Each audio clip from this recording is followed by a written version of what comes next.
l'Église de Babylone, l'accusateur de la véritable Église.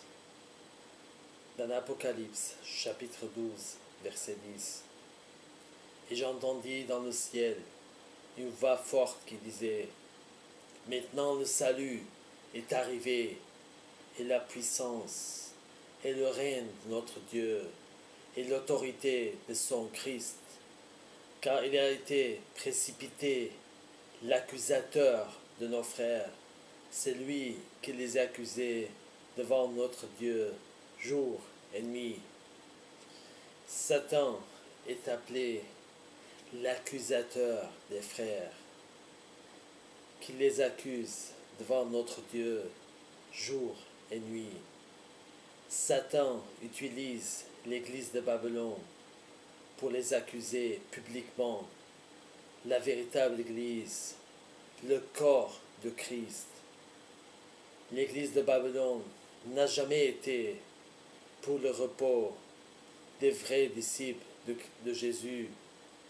Ils sont formés par le diable pour attaquer les frères et sœurs en essayant de tuer leur réputation, parfois comme un serpent, de les tromper avec leur fausse doctrine et parfois avec leur connaissance de la Bible.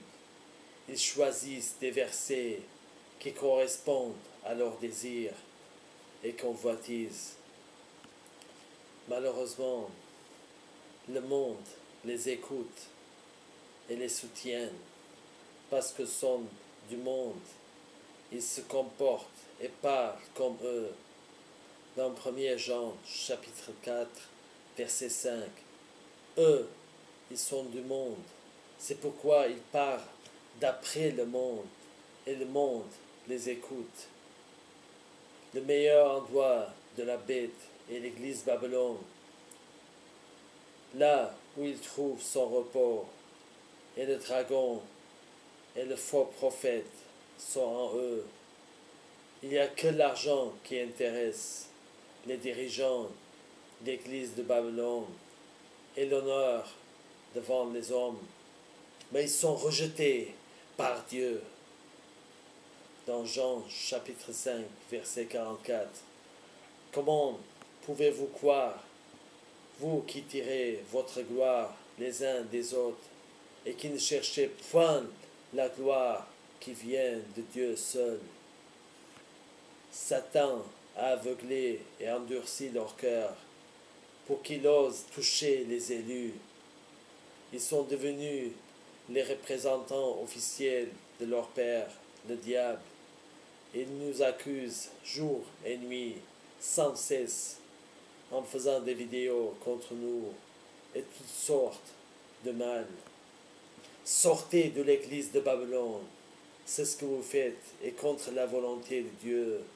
Et vous êtes devenus leurs partenaires et participants au mal qu'ils font, en restant avec eux dans le but d'accuser les vrais frères et sœurs et de persécuter le vrai corps de Christ.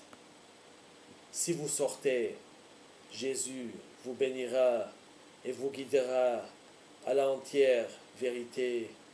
À lui toute la gloire et louange au siècle des siècles. Celui qui rend témoignage de ces choses dit: Certainement, je viens bientôt. Amen. Oui, Seigneur Jésus, viens.